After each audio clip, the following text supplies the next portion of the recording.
Hey, y'all hurry up now.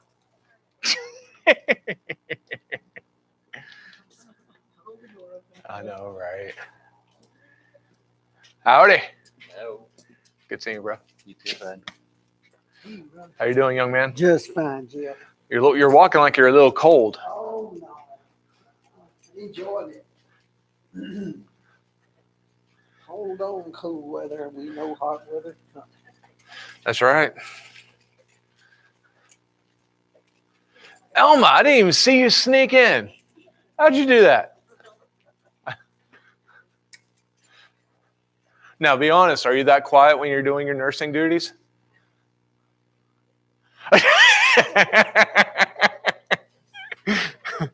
There's like two types of nurses. There's like your stealth ninjas, that are just you don't even know, and then there's the ones that wear like military boots and just come marching in, telling you need to get rest.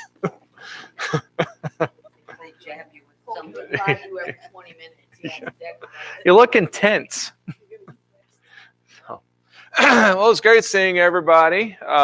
We have study sheets in the back, and if we run out, we can make more. Did everybody get? Oh, you didn't get one? We'll have a couple in a minute. It's okay. She's running on taco power. It's all right. So as we get started this evening, Ray, would you lead us in a prayer, please? Dear God in heaven, we come before you humbly, recognizing your great power and recognizing all the good things you do for us. You are really an awesome God. Thank you for calling us your children and letting us call you Father. Guide us and direct us with your Holy Spirit. We might please you in everything we do. We ask you to be with Jeff this evening. He explains the Revelation letter to us. Help us to hear it with open minds, open hearts, and apply it to ourselves and be able to use it to the glory of your name. Guide us through the study. Forgive us from our wrongs. Bless those that are unable to be here. And if they're sick, we pray you put your healing hand on them. And if they're injured or recovering from accidents, we ask you to help them recover quickly. Forgive us when we fall short and sin against you, Lord. For we pray through your blessed Son, Jesus. When the first few people came in grabbing the sheets, it was like just not even the front page. So it's like trying to, blow it to see if there's more here, right? There should be more here. No. Chapter 15, short, 8 verses that we got tonight. So it's actually shorter. So, it's been getting hot and heavy for the last couple of weeks. So, do something a little bit calmer. Well, not necessarily calmer, but shorter anyway. So, but what chapter 15 is of Revelation is that this is you might call it the last calm before the final storm. And it's really not that calm. This is, we're on the edge of the precipice. Chapters 14 was about, the 3 angels carrying 3 separate messages to earth. You got the reaping of the earth. You got the grain taken into the Son of Man's barn, while the grapes are also being gathered into the winepress of God's wrath. He's talking about things that are going on, but we're not done yet. See, this is the point now here. You choose to go to war against God, we're going to be outgunned. Chapter 13 was about the dragon and the beast, the dragon who is Satan and his beasts that are doing his bidding, and all the people bowing down to the various beasts, in essence bowing down to Satan, being marked by Satan, being counted as one of Satan's. Well, God's not going to let that abide. He's going to come. He's going to handle the situation. That's what we talked about last week with the Lamb coming, with the 144,000 standing on Mount Zion, with the 3 angels bearing their messages, and with the harvesting of the earth. God is doing something, but he doesn't stop. He continues on with what he's going to start talking about tonight, and is going to continue on through chapter 16, and then coming to a conclusion all the way over in chapters 18 and 19, so to speak. And so, but it starts with the introduction of it tonight.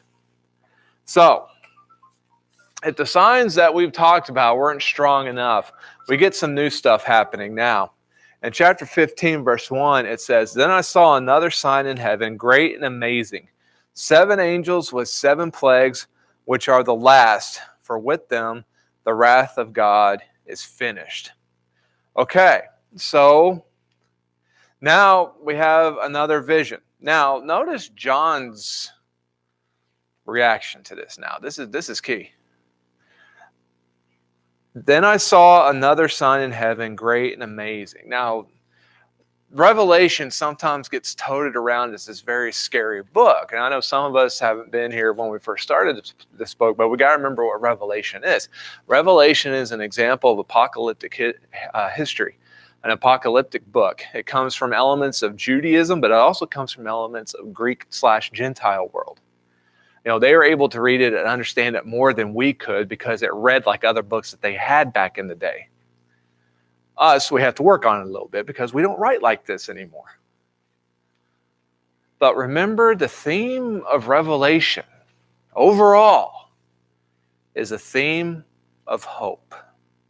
That's why this class is called Revelation, a Book of Hope. That's the theme of it. It's not about fear, it's not about intimidation, it's about hope.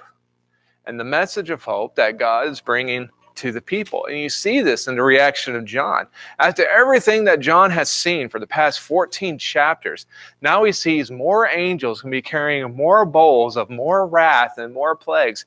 And his reaction to it is one of seeing something great and amazing.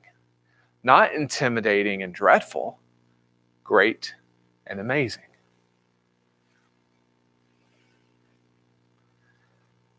A couple elements about these plagues. They're the last. You know, we've had bowls, we've had trumpets, you know, we've had seals that are being broken. Now we come to the plagues, and these are going to be the last. And again, as we talked about earlier, we're ramping up for the conclusion of this war against the dragon and his beast. And then once we get to chapter 20, we get to talk about some very powerful, happy stuff where fear gets washed away. Well, this, again, kicks off all of that. So this is as far as Revelation is as a work, as a completed work inside of itself, we're about to hit the last phase of the battle. And this also finishes God's wrath. Now, this is important. Have you ever met people who view God or heard the theories of how, you know, God is sometimes viewed as a big old monster or a bully or someone who takes advantage of his power? And we talked about a good one today. I've shared this one before, but it's that old saying, you know, there's 2 gods of the Bible. Did you know this? There's a God of the Old Testament and God of the New Testament. God of the Old Testament is wrathful and vengeful and bloodthirsty and battle-oriented and would strike you dead just as look at you. God of the New Testament is loving and merciful and tender and kind. And it's the same God. It's the same God. It's always been the same God. The thing is, sometimes God has to show his wrathful side. Sometimes God has to judge. But his judgments come to an end. How many plagues were there in Egypt? Why weren't there 11? Or 12, or 13, or 14, or got the job done. I mean, how long to, you know, again, you can just go down, you know, why was Israel in captivity for only 70 years? Why not 80 or 90 or 100 or until today? You know, we can carry it out. Hey, Harper! Got highlights. All right. It's because God's wrath comes to an end. There is a time for God to judge, but there is also a time for God to stop. And when he's going to a battle with the dragon and the dragon's minions, which is God's power on earth, put it in the context of which this book is talking about, we're talking about Rome, we're talking about Caesar, and all the things that those first century Christians had to deal with Christian persecution. There's going to come a time where that's going to stop too. And we're not talking about final judgment here. We're talking about God going against Rome, God going against the Caesars, God going against those people who are choosing to go to war against the Christians and persecuting them. There's going to come a time in which all that stops. It's going to come to an end. And then we get this other scene. It says, and I saw what appeared to be a sea of glass mingled with fire, and also those who had conquered the beast and its image and the number of its name standing beside the sea of glass with harps of God in their hands. You get the seal of glass mingled with fire. That's I don't know about you, to me that strikes me as a very cool phrase. It's a sea of glass mingled with fire. Can you even imagine what that looks like? You can go on Google or Bing or some search engine and type that in and look at images. You know what? It's kind of interesting. You know what comes up actually? Sunset pictures. If you ever been to the island, well, I guess the way the island faces, it would be in the morning. But as the sun coming up, you just see the sun reflected on the ocean. Sea of glass, wreathed in fire, it's that type of imagery. But that's really cool. But as impressive as that is, that's not the point. The point is the people. Who are the people standing around the sea? That's the greater point. Who are they? How are they described to us? Okay, they're victorious over the beast. What else?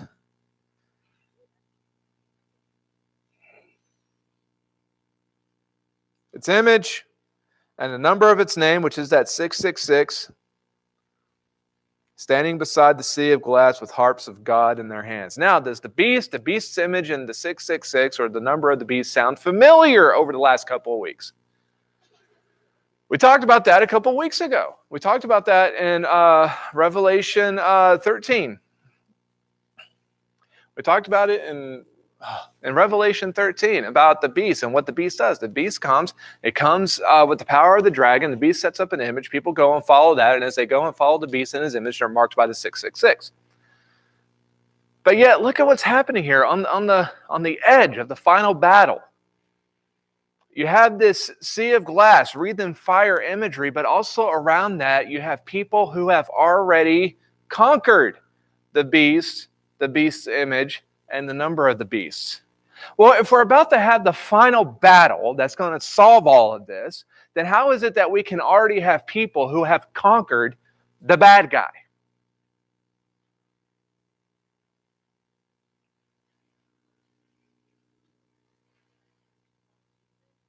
They chose to follow Jesus. That's one. They're dead. They're dead. They're in heaven. They're marked. They've already fought their fight. Their battle's done. See, again, that's one of the ways that people come to the book of Revelation. People are looking for some big final battle.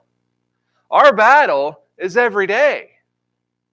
We fight the dragon every day. We fight the beast every day. And those who have gone on to their reward ahead of us, they're done. They fought their battle. They've already conquered. We are still fighting that battle. And so for them, again, remember, who is this book written to? Persecuted Christians of the first century. And so you want to tell a bunch of people who are suffering pain and death over the name of Christ, don't worry. Those who have died for not my name, they're done. They're good. They've conquered already. And they're playing the harps of God, singing a victory song. They are fine. Nobody can do anything else to them again. But we're still fighting. Now, from last week and the week before, you want some of that? We have to endure in order to enter God's rest. They already got there. And if you notice, again, they've already won. If you want suspense, I know some people, I'm a book reader, And sometimes I like to read suspenseful books. I'm also a movie buff, and sometimes I want to watch a suspenseful movie. But I'll tell you what, if I want suspense, the last book I read is the Bible, because the Bible's not very suspenseful. Have you noticed that? Especially you go back to the Old Testament. If I want to read something about a battle, an ancient warfare or whatever, and wondering who's going to win, who's going to win, who's going to win, I'm not going to read the Bible, because the Bible tells us who's going to win every single time. It's not suspenseful. I mean, you go back to Joshua chapter 1.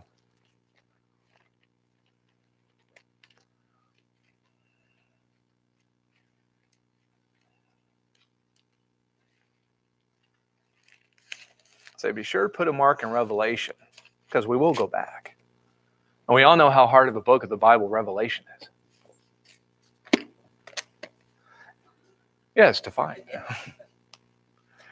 In Joshua chapter 1, verse 1, it says, after the death of Moses, the servant of the Lord said to Joshua, the son of Nun, Moses' assistant, Moses, my servant, is dead.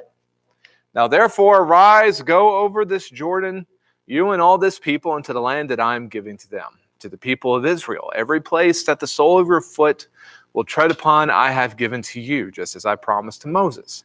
From the wilderness and this Lebanon, as far as the great river, the river Euphrates, all the land of the Hittites to the great sea, towards the going down of the sun, shall be your territory. No man shall be able to stand before you all the days of your life. Just as I was with Moses, so I will be with you. I will not leave you or forsake you. Be strong and courageous, for you shall cause this people to inherit the land that I swore to their fathers to give them. Only be strong and very courageous, being careful to do according to all the law that Moses my servant commanded you. Do not turn from it to the right hand or to the left, that you may have good success wherever you go. This book of the law shall not depart from your mouth, but you shall meditate on it day and night, so that you may be careful to do according to all that is written in it. For then you will make your way prosperous, and then you will have good success. Have I not commanded you? Be strong and courageous. Do not be frightened and do not be dismayed, for the Lord your God is with you wherever you go. So basically, if Joshua walks with God, obeys God, meditates on God's law, what's going to happen every time Joshua goes into conflict? He's going to win. All he has to do is listen. That was one of the points of the Battle of Jericho. Will Joshua and the Israelites listen? You want in that city? Walk around it. Put the catapults away. You don't need it. Just walk around it in silence. If you do that, I'll bring the wall down. Okay. In fact, when did they lose?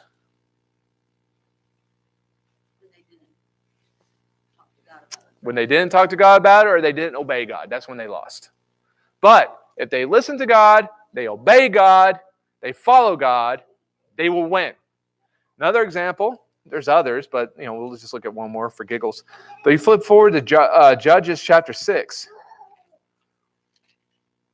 In Judges chapter 6, story of Gideon, in verse 14, in this conversation, open conversation that God has with Gideon, in the midst of it, we have verse 14, which says, and the Lord turned to him and said, go in this might of yours and save Israel from the hand of Midian. Do I not send you? In other words, go and do it. I'm with you. If you go and you listen, you'll win. Yeah, but Midian's numerous. Their camels cannot be counted. Who cares? If you go and you listen, you will win. That's the way that the battles were in the Old Testament. If the people go and they listen to God, they would win. Every battle that Israel won in the book of Joshua, you look at it on paper, the tail of the tape, so to speak, as they have in boxing, there's no way that they should have won. But they did, because God gave them the victory. God doesn't know about suspense when it comes to battles. He just says, go and do what I say, and you will win. Well, here we are in the book of Revelation chapter 14, and you have people who have already conquered because they listened to God, they followed God. Yeah, but they died. They died once.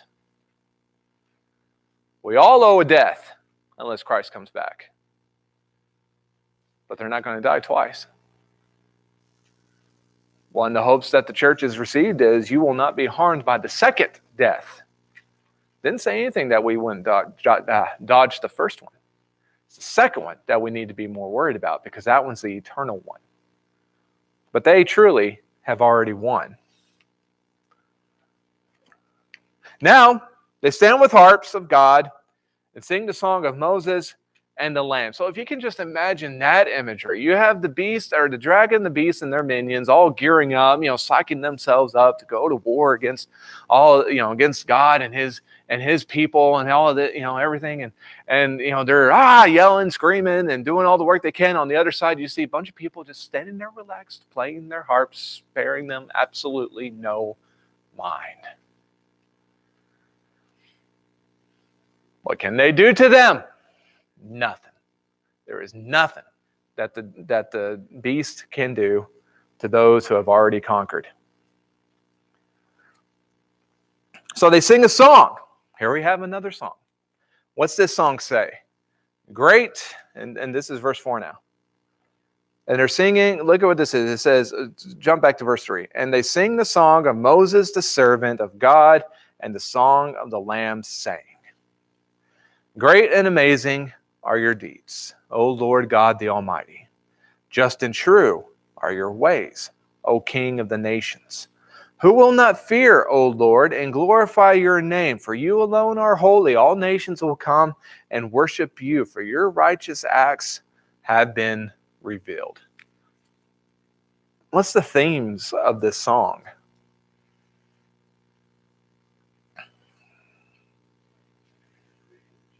Okay, victory in Jesus. After we've had that victory in Jesus, what do we have to fear anymore? What else is here?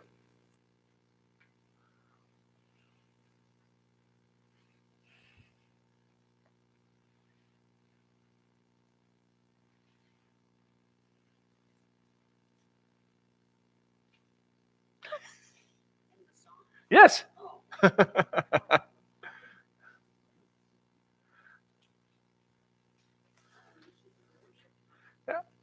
If you were, imagine one day being in heaven and you had the ability to compare your life in heaven with your life on earth. What do you think is going to be the comparison contrast?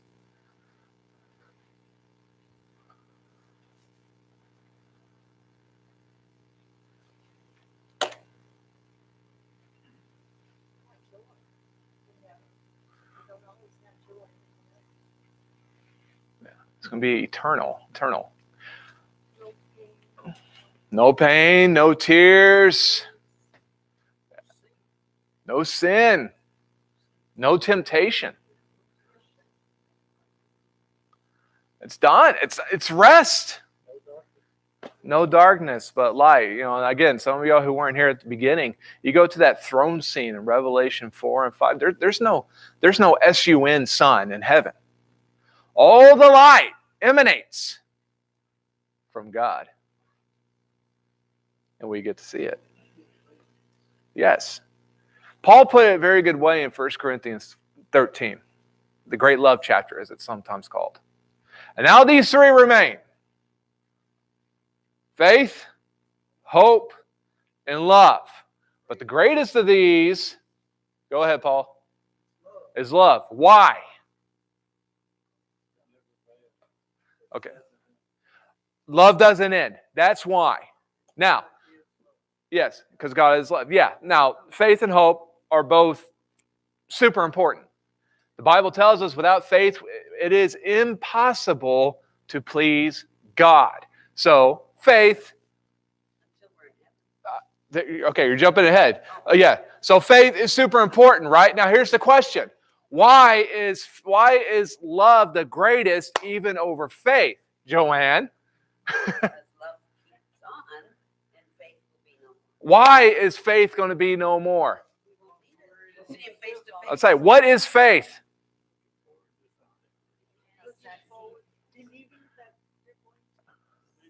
I have to tell the Wednesday morning class, I'm getting y'all to talk to me. Yes. Why is faith? What is faith? Yes, Will. Okay, it's loyalty. What? Something's of things unseen. When we're in heaven, we're going to see it. Okay? So when we're in heaven, hopefully you don't stone me when I say this, but when we're in heaven, we won't need faith, because faith is hope in things that we cannot see. And we're going to be able to see it. Okay, so that's faith. Now, hope. Why is love in that 1 Corinthians 13 passage, why is hope not as powerful or not as great as love? What's hope? Yeah, hope in Jesus, yes. But what as a word, hope by itself, what is hope? What is any hope? Expectations, longing, yes. But again, when we're in heaven, we're there, yes. So that's how come the greatest of these is love. Why are you laughing? This is fun. We're having a good time. But that's why the greatest of these is love. Once we're in heaven, we won't need faith because we're there. Once we're in heaven, we won't need hope because we're there. If our hope is in Jesus, if our hope is in heaven one day, we got it. And if it's not, you won't be there. So imagine now one day being there. And everything that we have longed for and everything that we have hoped for and everything that we have had faith in, we are now experiencing it. And you're going to put all of that in a song. Great and amazing are your deeds. And these are the people now, if you notice the people singing, these are the people who have died for him already. And they don't bear a grudge. They don't bear a grudge to God. They see it as something worth doing, giving everything to God. O Lord God the Almighty, just and true are your ways. Even though they lost their lives in what we might consider not right ways, they don't bear a grudge towards God. O King of the nations, who will not fear the Lord and glorify your name? For you alone are holy. Not Caesar, not the Roman gods, not all the other things that they tell us about to. God alone is holy. All nations will come and worship you, for your righteous acts have been revealed. These people are joyful at the fact that they have already conquered.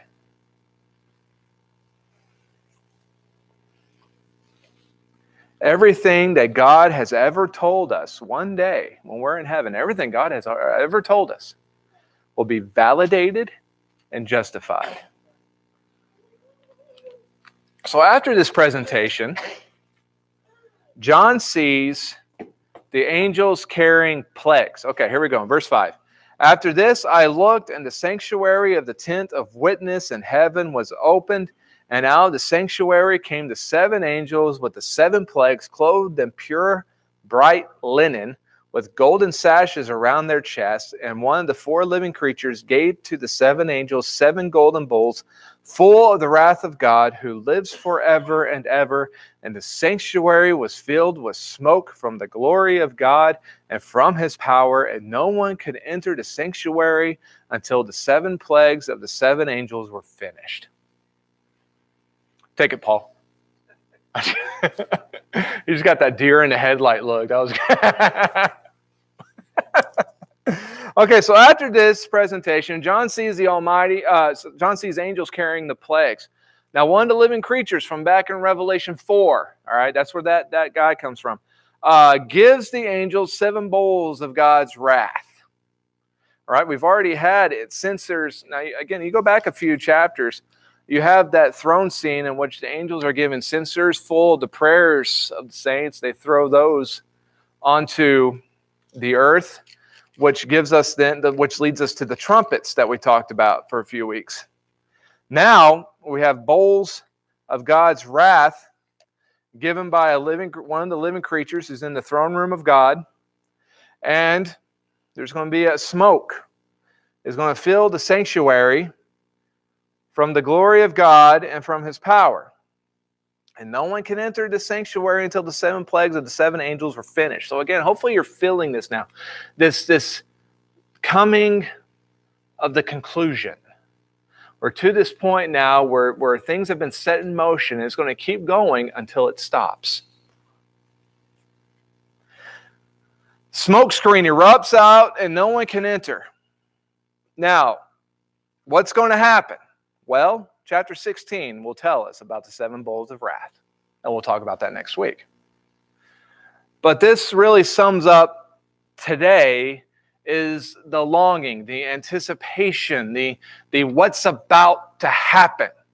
Through this latter part of the book, starting with chapter 11 or so, moving forward, it's been this moving, these chess pieces moving towards together, and something's about to happen. Well, this battle is about to go down in chapter 16 and 17. It's going to be wrapped up. The conclusion is going to be in 18, and then we're going to see the fallout of it in 19 and 20, and then we get to look forward to heavenly things in 21 and 22. All right, there's a rough little outline for you. So we're getting close to the end. It's coming. However, look at what we've already been shown in this small chapter. 1, God's wrath will be unleashed, and then it will finish. Okay? Just like the plagues of the past, just like the time periods of the past, there's a time for God to judge, and then there's going to be a time for that to stop because there won't be anything else to do. So it's not going to be some unending war. It's going to start and it's going to stop. 2, the minions of the dragon are already being conquered before we even have the final fight. We don't have to wait for Christ to come back in order for the dragon and his beast to be conquered. We get to do that with our lives. And that was one of the points of Revelation, is that every single Christian's life has the ability to have a spiritual warfare against the dragon and against this beast, and also to win because of Christ. Absolutely. But it has the ability to be a testimony back to Christ by the way we live and also by the way we die. Someone once said, when we die, that's the last opportunity all of us have to bear witness to Christ. And the way we meet this coming, the way we meet our hardships, the way we meet our trials, it's testimonies to those who don't know God, how we live and how important it is to us. 3, those who sing the song have no fear of the dragon minions.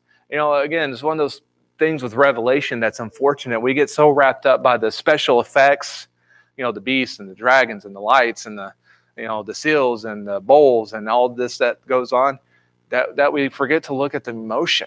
The beast is there, the dragon's there, and it's looking scary and terrifying with 10 heads and crowns everywhere. The Christians are just over there. No worry at all, because they're done. That's the hope. That's the hope of Revelation, to be able to live life and not be intimidated. God alone is eternal. God alone is eternal. Don't think of the devil as God's opposite number. Don't think they're equal. They're just different sides of the spectrum. That's not the way it works. God alone is eternal. The Godhead alone has been here for eternity. Everything else has been created, including Satan. God alone has that majesty. God alone has that power. The smoke of the sanctuary is from God's glory and power. You go back to that throne room scene. It says that, and one of the 4 living creatures gave to the 7 angels 7 golden bowls full of the wrath of God, who lives forever and ever. And the sanctuary was filled with smoke from the glory of God and from his power. Why is that important?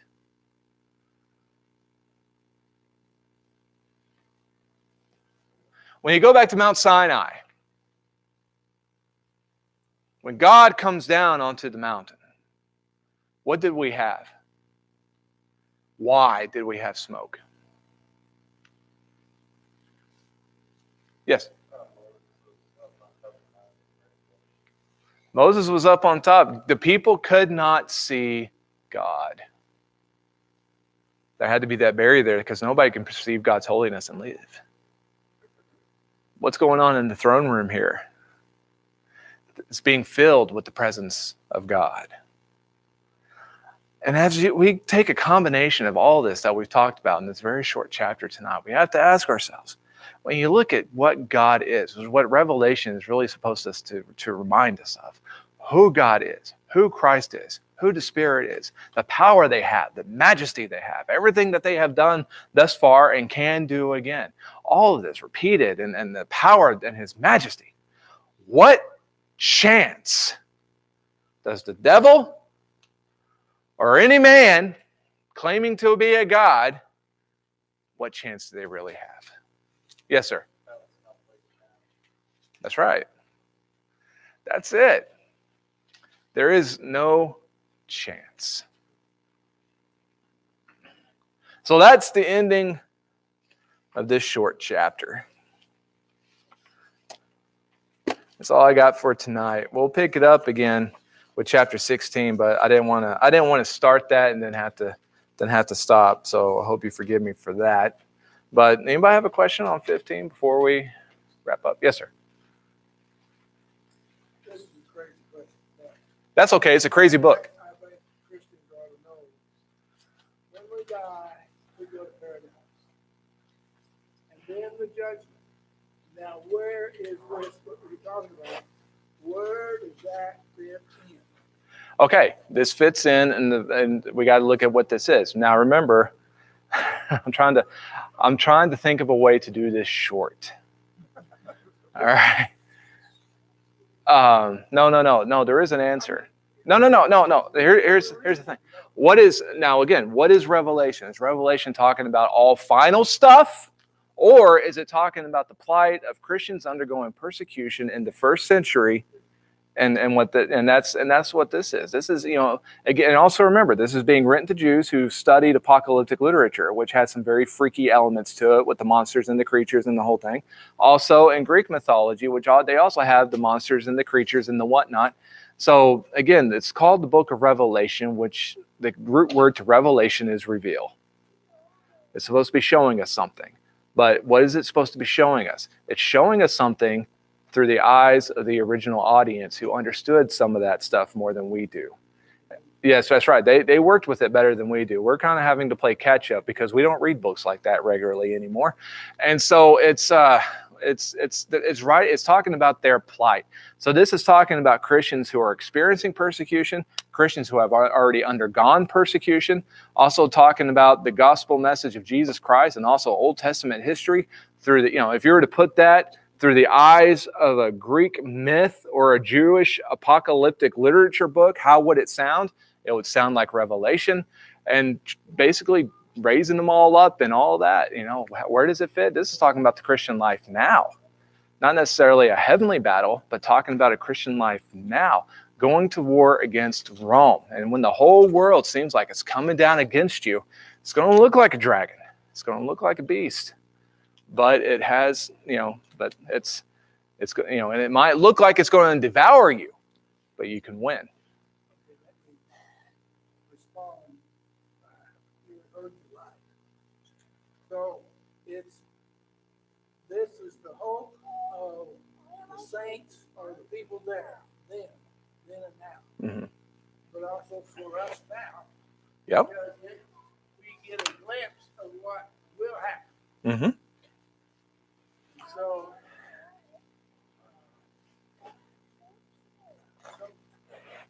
it's kind of hard for us to understand because they had the inside passage of this thing. But they did, but then they didn't, because Revelation was written 95, 96 AD. So it's been at least, depending on how you date some of the books, it's been 30 some odd years since you've had one of the letters from the apostles go around, one of the books of the Bible, so to speak. You got John, that's the last one left of the original 12 apostles. So it's an interesting time because, persecution has erupted again. We've already gone through this once in 64 through 70 AD underneath Nero, and now we're having it done again underneath Domitian.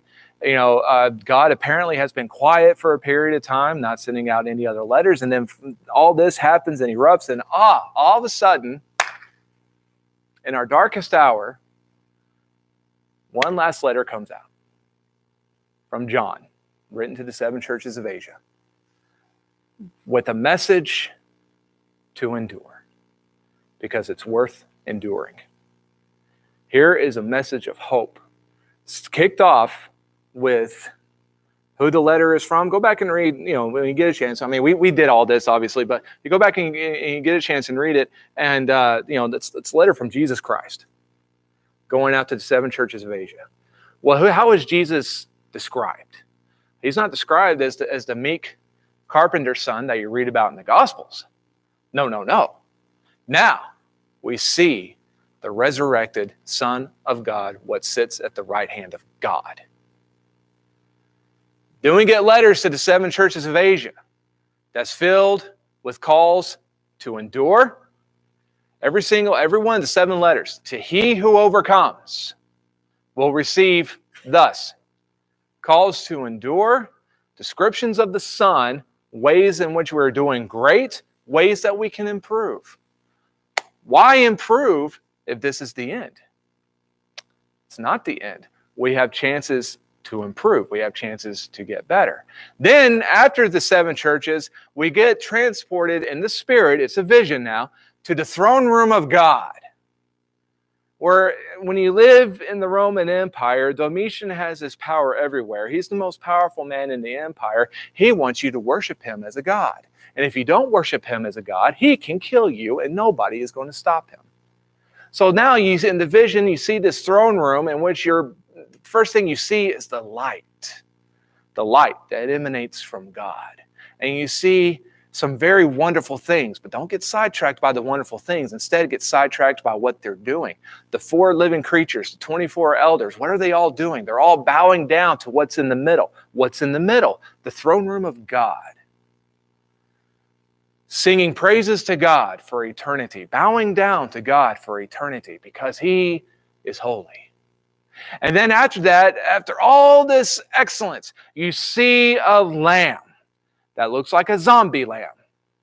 Something that has been butchered and should be dead on someone's table, but is instead walking. Because there's this scroll that's covered with 7 seals, but nobody can open it. Nobody in heaven, nobody on earth, and nobody below the earth. No one can open it. But this sad, pathetic-looking lamb can. And in heaven, there is great rejoicing for the power of the Lamb to be worthy enough to open the scroll and to release the seals. And it gets kickstarted, this whole thing. This is, I'm not going to go through the whole book, but this is what Revelation is. It's a letter that went out to people who are suffering persecution, who are trying to stand firm for the name of God. And now they're given a message of hope of you keep going because God is holy, God is powerful, God knows what's happening, and God's going to make it right. You just keep on doing what you know to be right, and everything else is going to be fine. Yes, sir. Jesus went to Hades and talked to the dead before we get down when it was. I was wondering why he talked to the dead in order to reveal to them who he was. Well, let me ask you something. Considering Jesus' life on earth, when he goes to the afterlife, where would we expect him to want to go? I don't know. Who did he spend a lot of time with when he was on earth? Yeah, exactly. I mean, and some, it's one of these things. We can just talk, we can talk about this, and I love talking about it. But the truth is like people have been arguing, debating, and talking about this stuff for centuries, and we're no closer to figuring some of this stuff out. But this is the thing. No. I mean, no. That's not the point. The point is this, because sometimes I get asked the question, what do I think happens when we die? Like, and I'm so laid back, I'm thinking, you know what? I don't care. I mean, but here's how I'll answer that question. You remember when you were a child? Now, some of us has to go back a ways. Now, remember when you were a child and you go on a road trip on a vacation, some relative's house, and you're a little kid, and so you fall asleep in the back seat, and when you wake up, you're there. Did you drive? Did you have any input on where you were going? Why did you feel comfortable enough to go to sleep? Because you trusted the person who was driving to get you to where you needed to be. Same thing with God. You know, do we go to paradise before we go to heaven? Does this happen before this happens? Maybe, maybe not. Who knows? You know, when we get there, and then we'll see, we'll understand, we'll know. But before then, you know, I trust the person who's driving, and I trust that when I die, I'm going to go where I need to go. And so, you know, I don't get, you know.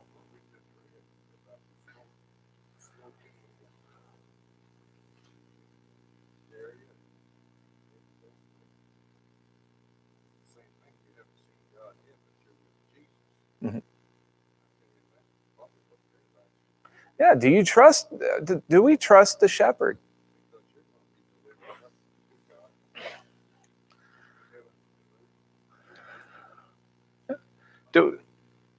the shepherd? Do we trust the one who's protecting us? Do we trust the one who's guarding us? You know, that's the question. And so, you know, we keep that in mind. It's going to work out.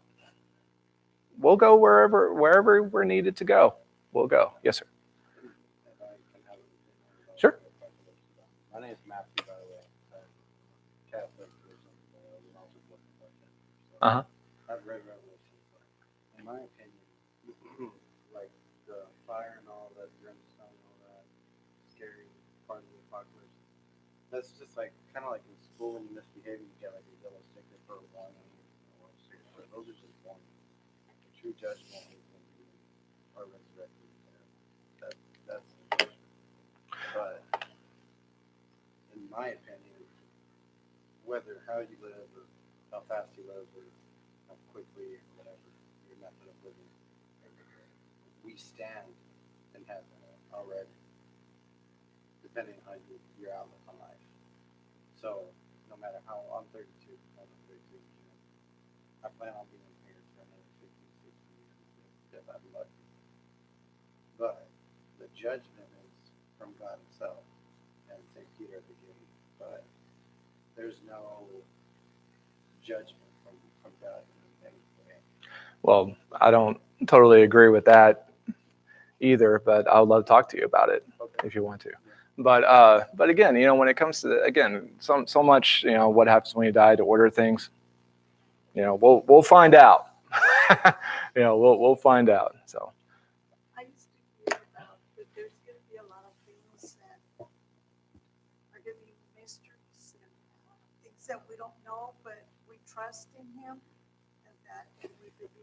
Yeah, so that's one of the things with Revelation. It's a book that has been abused in many ways for a long period of time, and that's how come a lot of Christians, you know, some Christians are scared of it. Some Christians don't want anything to do with it.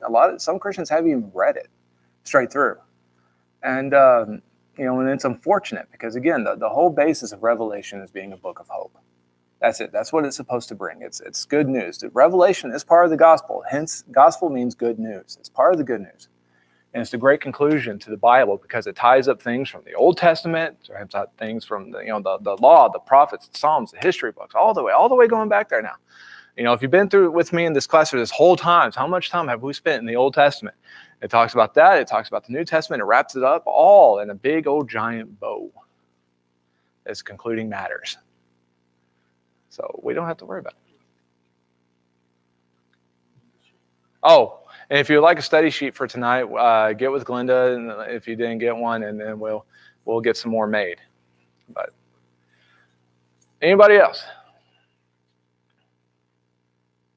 Just as far as your judgment can be negative, you can do bad times here on earth, depending on what you do, spend time in penitentiaries and lockdown situations. But as far as being hurtful, like pain, I don't. Well, I'll talk to you. I'll talk to you in a minute. Okay. Who has the sign-up sheet with the prayer list? There it is. Thank you.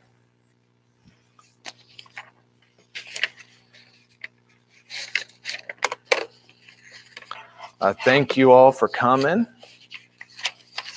At this time, we'll go over our prayer list.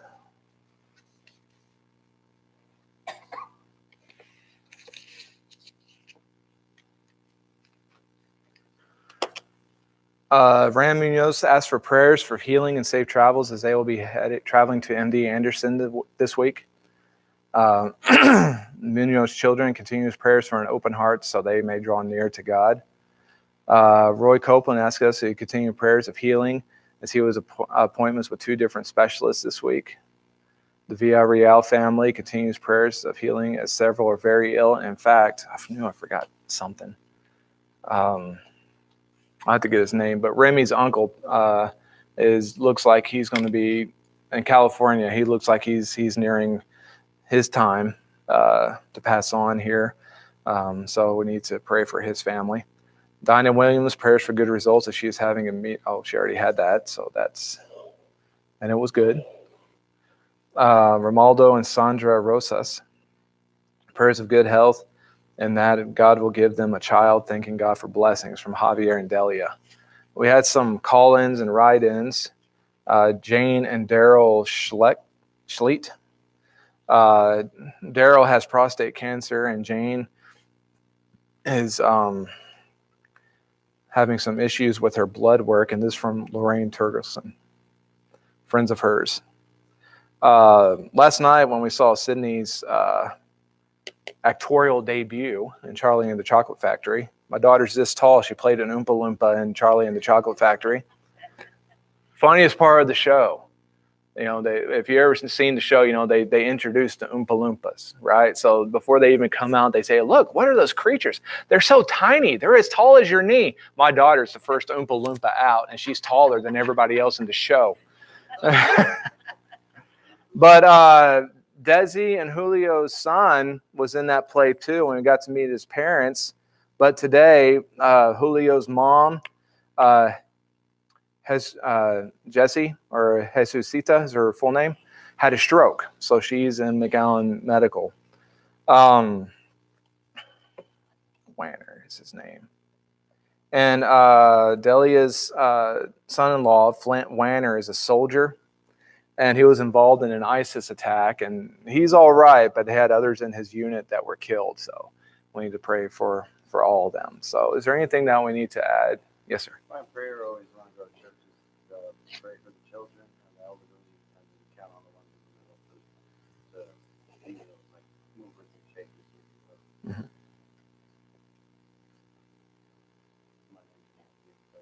I mean, that's my prayer every time we go to church. Right. Do we know anything about that young girl that was missing for some time? No, I don't know anything. It was in the book. No. Yeah. I haven't heard anything else. My boy Lyle, he's with his job, he's working so much, he's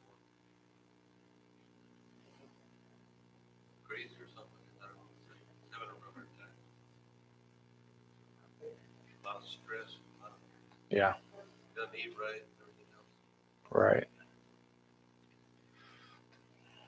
Is there a vacation or off time coming, or what does he do? What does he do? Sells insurance. Oh, okay. Yeah. Oh, yeah. So, yeah. Yes, sir, Gus. My mother was running back then, actually, I think for a week, she's gonna have go to the DSP doctor, like,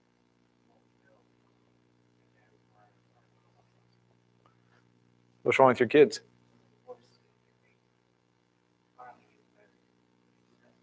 Oh.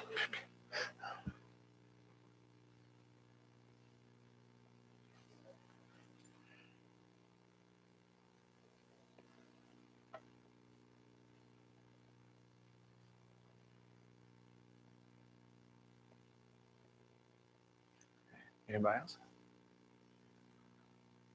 All right. If you will, join us in prayer. We thank you all for coming. Dear Heavenly Father, we thank you for this day that you have blessed us with and for this time you have given us to be together. We thank you for those who are here for the first time. We're so thankful for those who have traveled to be back down here with us. We ask that you be with those who have asked for our prayers, heal the sick, be with those who are hurting, be with those who are suffering. and guide us in your ways. We thank you for your message of revelation and for the hope that it gives us. In Jesus' name, amen.